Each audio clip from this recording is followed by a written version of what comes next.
Primeira Epístola de João, capítulo 3, versículos de 1 a 3. Vede que grande amor nos tem concedido o Pai, a ponto de sermos chamados filhos de Deus, e de fato somos filhos de Deus. Por essa razão o mundo não nos conhece, porquanto não o conheceu a Ele mesmo. Amados, agora somos filhos de Deus e ainda não se manifestou o que haveremos de ser. Sabemos que quando Ele se manifestar, seremos semelhantes a Ele, porque haveremos de vê-lo como Ele é. E assim mesmo se purifica todo o que nele tem esta esperança, assim como Ele é puro. O assunto central da primeira epístola de João é tratar acerca da encarnação de Cristo. Esta é a grande verdade da cristologia encontrada nessa epístola.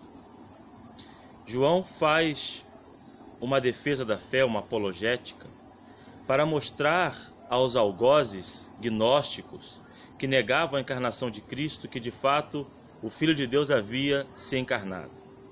Isso era um debate de cerne teológico e também filosófico muito comum na época do primeiro século, tendo em vista que os gnósticos estavam inseridos no contexto da igreja e se diziam cristãos. Essa foi a intenção primária da epístola de João. Porém, ele trata aqui sobre a nossa filiação e qual seria as promessas ou a perspectiva daqueles que foram salvos por Cristo. Na verdade, quando falamos acerca da ressurreição de Cristo, desde a sua encarnação e a sua ressurreição, nós falamos de todo o propósito de Deus em pleno andamento para salvar os pecadores. Ao olharmos para esse texto, nós devemos pensar que, de fato, Cristo ressuscitou, conquistou para nós a vida eterna, deu-nos a liberdade ou a libertação das algemas e das amarras do pecado, e com a intenção e com o propósito de nos fazer seus filhos, decretando nossa salvação, Deus nos garante 3 realidades que são indiscutíveis.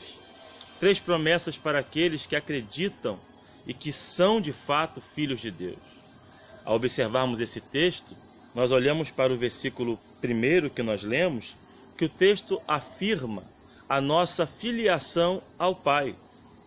Deus criou tudo o que existe. O Senhor eterno Deus é criador dos céus e da terra. No entanto, muitas pessoas acreditam que, ou até mesmo se dizem filhas de Deus, sem entanto confessar a Cristo como seu Salvador. E nós sabemos que a Bíblia é clara acerca disso. Evangelho de João, capítulo 1, versículo 12. A todos os que creem no seu nome, o Senhor Deus, o Pai, deu-lhes o poder de serem feitos filhos de Deus. E aí, quando olhamos para esse texto, nós entendemos que, como filhos de Deus, nós possuímos o grande amor de Deus.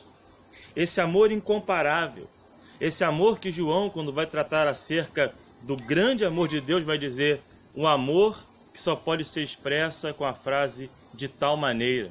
Amor inexplicável, incondicional, que carrega todo tipo de virtude e que não pode ser comparado com nenhum outro amor humano. Esse é o grande amor de Deus. Então nos garante o texto que os filhos de Deus são amados, independente das circunstâncias, independente do que estejam vivendo. Esse era um paralelismo feito também no Antigo Testamento, quando nós olhamos o livro do profeta Malaquias. Lá no capítulo 1, quando o eterno Deus fala através de Malaquias para o seu povo rebelde, negligente, dizendo: eu vos tenho amado, mas vós dizeis: em que nos tens amado? Porque, na verdade, a situação econômica de Israel, a situação em que eles estavam vivendo, era uma situação caótica, difícil, terrível.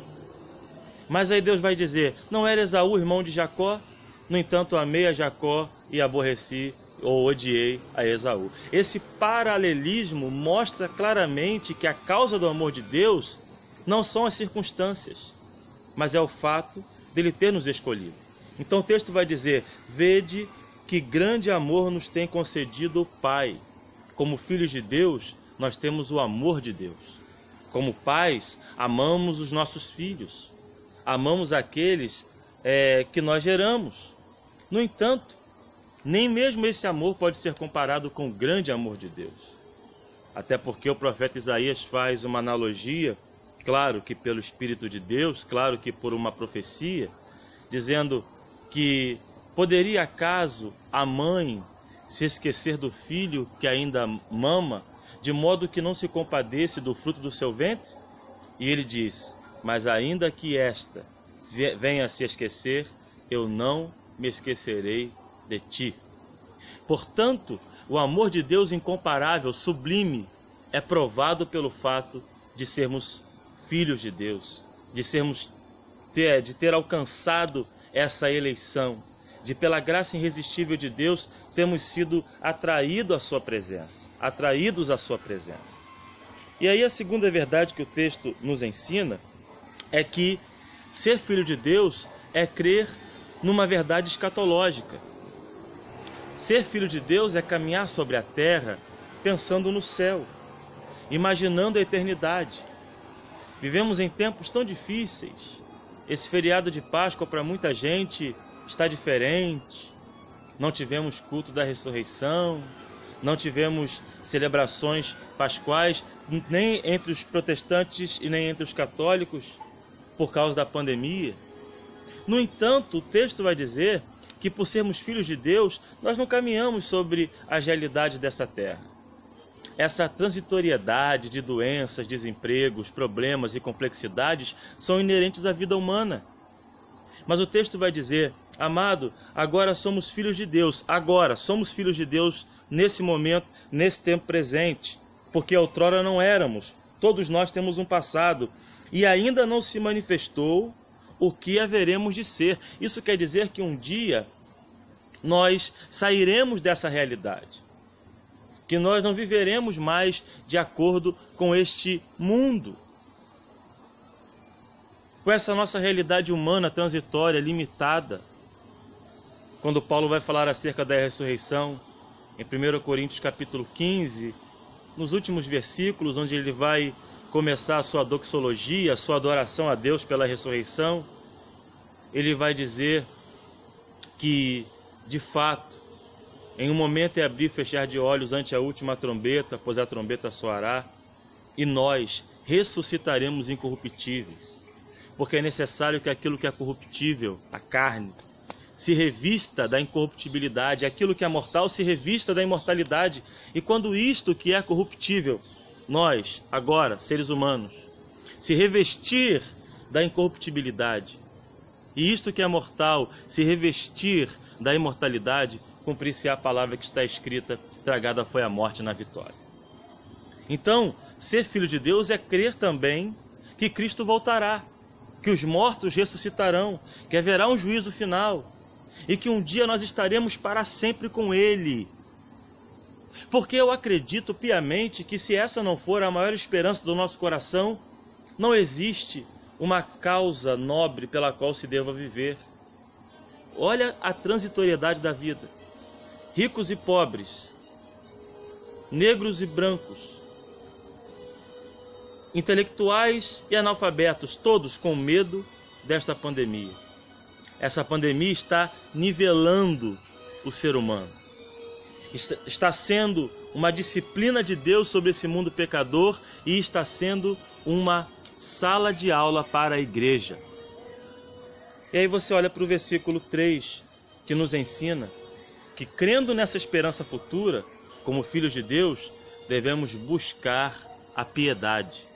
O texto vai dizer: e assim mesmo se purifica todo o que nele tem essa esperança. Como temos vivido a vida? Isso é uma reflexão profunda, temos que pensar sobre isso todos os dias. Qual tem sido o meu maior propósito? Como cristão, eu vivo a minha vida de acordo com as minhas vontades, ou eu quero viver para a glória de Deus? Será que eu e você podemos dizer, como o apóstolo Paulo disse: em nada tenho a vida preciosa por ela mesma? Será que de fato estamos como Estevão em meio ao seu apedrejamento, olhando para o céu? Temos que refletir o quanto essa vida nos influencia, o quanto a transitoriedade da nossa existência é capaz de tomar conta do nosso ser. Porque se assim for, como diz no versículo 19 de 1 Coríntios capítulo 15, nós somos os mais infelizes de todos os homens. Portanto, devemos olhar para esse texto e nos lembrar que o fato de sermos filhos de Deus é o nosso bem mais precioso. Cristo ressuscitou para nos dar poder para sermos filhos de Deus. Que hoje, como filho de Deus, você se lembre dessas 3 verdades.